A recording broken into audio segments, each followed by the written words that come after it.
A Man vs. Movies disclaimer.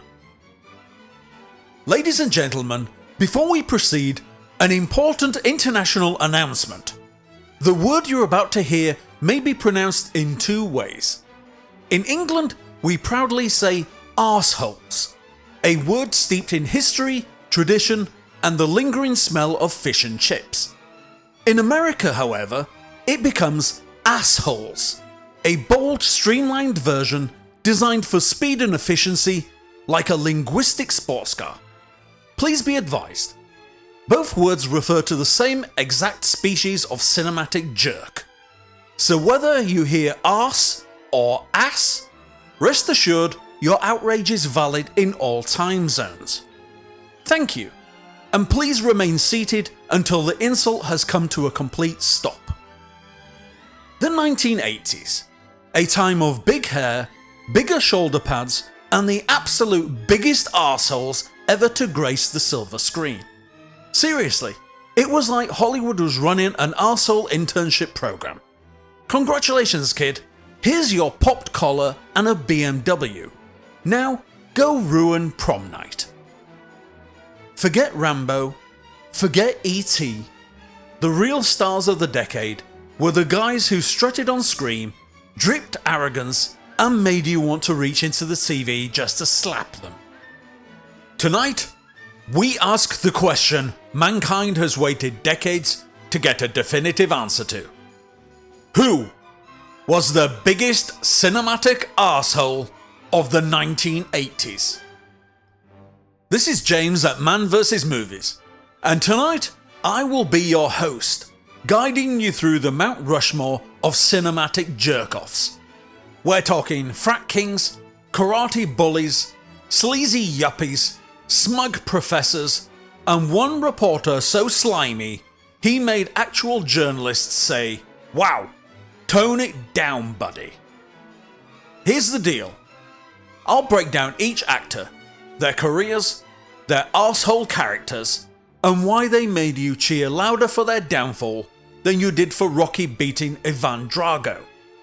I'll even give each one a rating out of 10 stars on the arsehole scale. By the end, only one will be crowned. So grab your popped collar, crank up some Huey Lewis, and let's do this.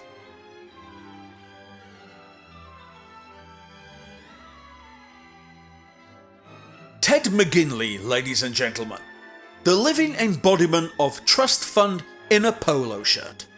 In Revenge of the Nerds, he plays Stan Gable, frat leader, human spray tan, and proof that 80s comedies thought date rape was a hilarious subplot.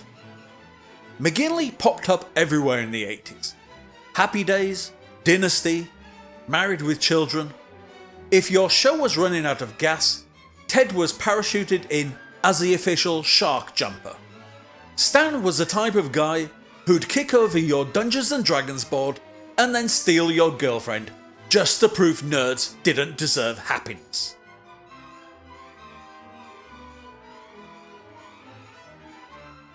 Robert Prescott may not be a household name, but damn it, he was the landlord of Arseholeville. He specialised in characters whose faces begged to be shoved into a locker. In Real Genius, he was Kent, the tattletale TA who'd narc on you for breathing too loud. In Bachelor Party, he was Cole, the smug fiancé who thought money could outcharm Tom Hanks.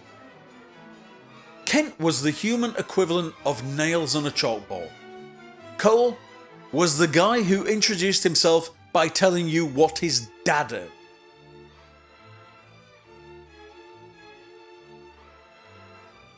Now we're talking. William Zabka, the Michelangelo of teenage douchebags. Blonde, sneering, and karate chopping his way into Bully Hall of Fame.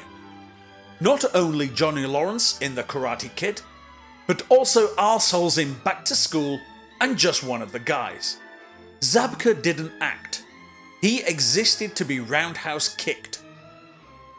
Johnny was the apex predator of high school bullies. His entire personality was kick the new kid until his mum moves him back to Jersey. Cobra Kai's motto: strike first, strike hard, no mercy, otherwise known as How to Be an Arsehole 101.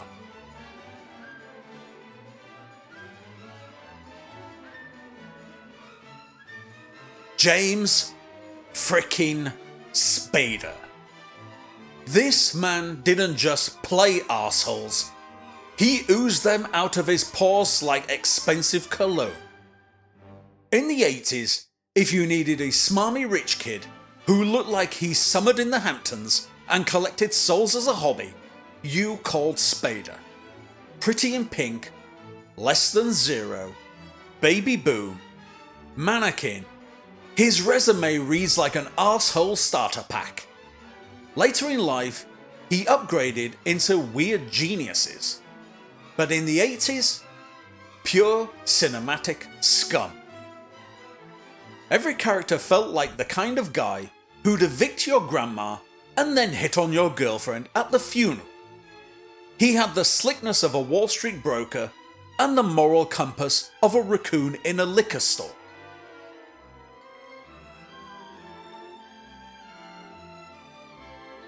And then there's William Atherton, the man who made a career out of being such a colossal dick that people booed him in real life. Is this true? Yes, it's true. This man has no dick. Ghostbusters Walter Peck, arsehole bureaucrat who literally unleashed the apocalypse. Die Hard's Richard Thornburg, tabloid reporter who endangered hostages for ratings. Real Geniuses Professor Hathaway, pompous, lazy fraud, screwing over students. Atherton didn't just play arseholes, he turned it into a public service. He wasn't just smug, he was weaponized smug. He didn't just ruin your day, he'd ruin everyone's day. He was the guy who'd call the cops on your barbecue while secretly building a death ray in his basement.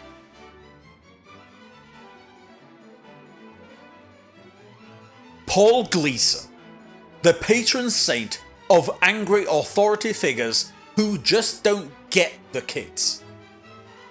Principal Vernon in The Breakfast Club. The corporate slime Clarence Beaks in Trading Places. This one's empty. Hey, back off. I'll rip out your eyes and piss on your brain. Excuse me. You got it. Deputy Chief Dwayne T. Robinson in Die Hard. If your movie needed a power-tripping adult yelling at teenagers or screwing up a crisis, Gleason was on speed dial. Vernon was the guy who gave detention like Oprah gave cars. Beaks was the Wall Street sleaze with no soul. Proceeding according to plan.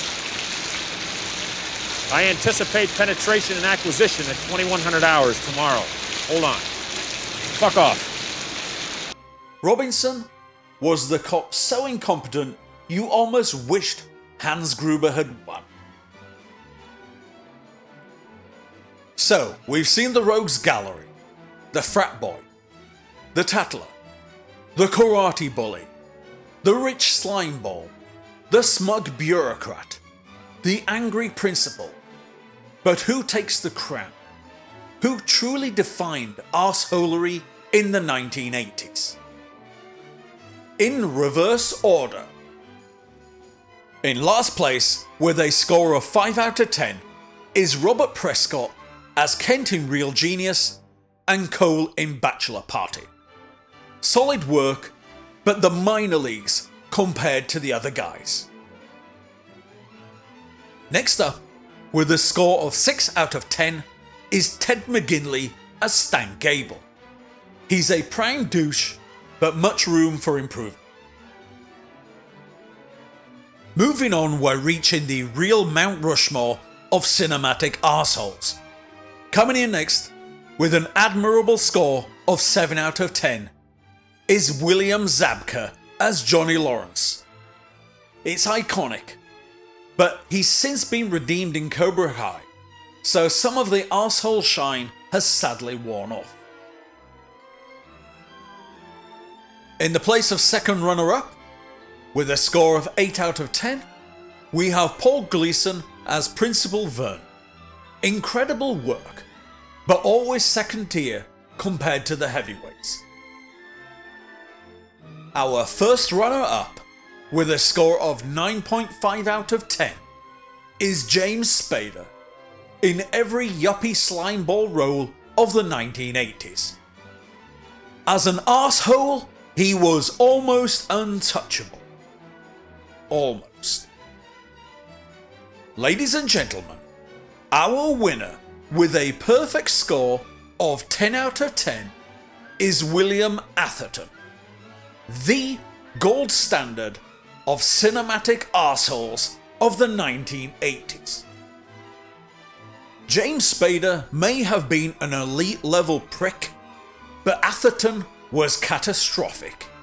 He didn't just make you angry, he made entire cities angry. He ruined Christmas, nearly destroyed Manhattan, and made you believe that smugness itself could be weaponized. He is the arsehole we all love to hate, and for that, he is the champ. So, there you have it. The 80s weren't just about heroes, they were about arseholes. And let's be honest, half these movies wouldn't have worked without. But what do you think? Did Atherton deserve the crown? Or should Spader have snatched it away with his Armani suit and cocaine habit? Did I miss your favourite 80s jerk?